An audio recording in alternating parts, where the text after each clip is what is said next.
The second point I wanted to just sort of make, and I'm not excusing any of the accusations. Accusations and name calling and saying people are lying are always inexcusable. However, I did audit many cities and towns, and it is confusing. I think where the confusion comes in is the restricted aid. We don't show the revenue, but we don't show the expenses either. Because when you go to the town and you're looking at the docket, we're talking about the revenue we can use that we're going to, because we're levying a tax, and we're looking at the aid that we can use to, that we're going to include that's general educational aid. So you sum up those two numbers, and that's what you're going to levy a tax on. Restricted aid has nothing to do with general expenses. You can't take IDA money and pay for a math teacher. Sure. And it's nothing unique to this. Right. And we've had this discussion at the budget committee in prior budget committees before. We actually talked about several years putting it on the docket. That's I think correct. Mr. Rearick remembers. Yes. And it got so confusing because people wanted to grab it and say, well, wait a minute, we could use that to offset. Well, you couldn't. It was very complicated to explain. Not that you shouldn't explain it, but it's not hidden. It's not that it hasn't been discussed. I think you're right. I mean, there's an A133 audit, it's called, that if you look in the back of our financial statements, there's actually tougher procedures on those monies than there are on anything else. So anyone that looked at the financial statements, and I would certainly hope that the budget committee is looking at our audited financial statements, can see that that money's there. Right. So they actually wouldn't need to come to the schools for any of those numbers. They just have to get the those audit. come in through the treasurer and they're in the audit. The treasurer or the auditor. Every dollar that the town receives goes through the treasurer. But but it is confusing. It is complicated. It's not, because it's not part of what we levy. It's restricted. The expenses come out. The revenue comes out. It can't be used to pay for general expenses. It's just like, and it's not unique to the school side. It would be similar to a no. public safety grant or an economic development grant. We're not going to see The library aid. The library aid on the town comes right from the state, right to the library, and it's not shown anywhere. Right. Thanks. Thank you, Libby. Anyone else wants to make a comment? All right, so if there's no more... Just one more statement, Mr. Burgundy. That's why we asked for the town meeting to be moved. So can Mr. Laughlin and Mr. Edwards and also Mr. Felag and Mr. Dick, they all went up and asked for that, and it passed. If one of them passed the House, it was a gentleman from Forster Gloucester, and it went right through. There was no debate. It was to do it up to 90 days, but then the Senate kicked it back, so it didn't go through.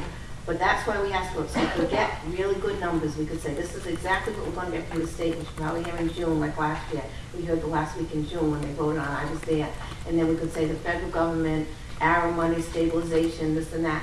The state gets it, but they take away their money and stuff it in there. But anyway, we'd be able to come right to the town and say, this is exactly the numbers, this is exactly what we need from you. And I would be much more comfortable with that. That's why we asked for that. Also, Olivia, on this, I'll add my 2 cents to this.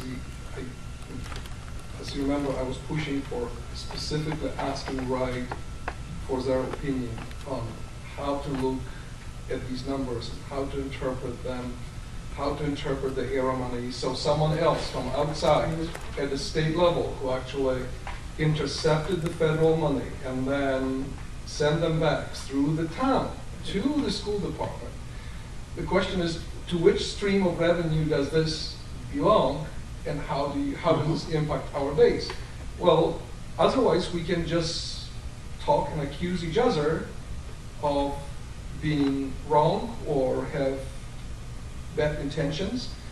But once these numbers come, and we already said this before, if we are wrong, we are going to be the first to correct that number. So if Wright is going to tell us, you are wrong, the number is different, we will be the first one to correct that number. And what we are going to do, we are going to schedule our meeting, tentatively our meeting just before financial town meeting, so if the answer comes at the last minute, we still will be able, within the law of open meeting rules, we will still be able to make the last correction because the number which we proposed at the financial town meeting has to be voted on by the entire committee. It cannot be that we got this number and I or Sally by ourselves are going to substitute a different number. So we are ready for even the last minute correction to this, but this is going to be based on the state ruling how this all is counted.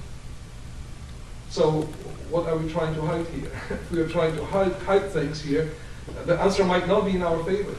We don't know, but we still ask for that because we want this to be the honest number and present this to the taxpayer and have a backup. This is not what we were told because we were told certain things, but this is worth nothing. We want to have it right. And this will be posted, will be available. If we have it, we will make a copy, put with all the other paperwork which is distributed during financial town meeting if we need this so everyone can look at this. And we will take it from there. I'll set everyone. Okay, so we are done with the budget. At least our discussion for today. Other than, this is our last meeting. Before you go, though, ask voters to come out. May 8th. It's our last meeting. That's 9 o'clock, right here at the high school. Absolutely. People, no matter how people will vote, they need to come, they need to vote so their voice can be heard. So absolutely. We don't want to hear later on why did this or that happened. Every single vote is going to count. It's not sufficient if you believe in and you want to vote for one particular side. It's not sufficient just to send one delegate from the family, because if there are 3 adults who can vote, these are 3 votes. Right here you have 4 votes and Mr. Wright is the 5th vote. It's the whole school committee has only 5 votes.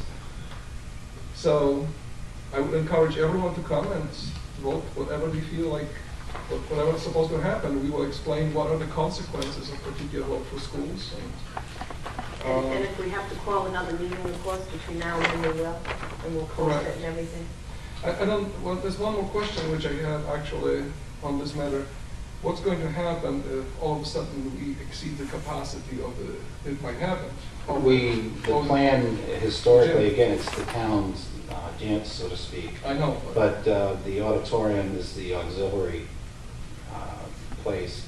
They have a live feed going in there. They would have to take votes. They would have to obviously maybe swear in more counters than usual so that counters can be assigned directly to the auditorium. In the past, it used to be in the auditorium and in the cafeteria.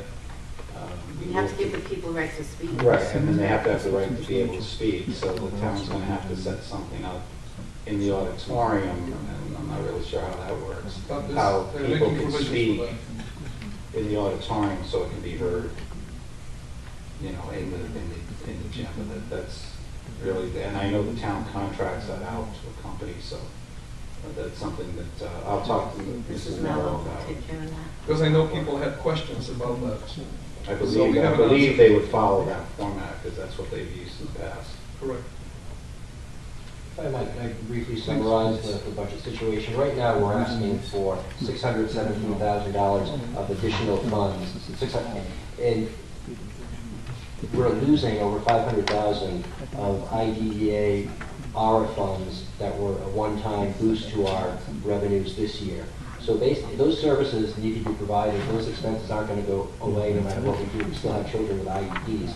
That's going to basically eat up over half of the additional funds we're asking for. The remaining $400,000 gets eaten up because of our 20% increase in health insurance. That means all of the other increases in our budget have to be funded in some other form.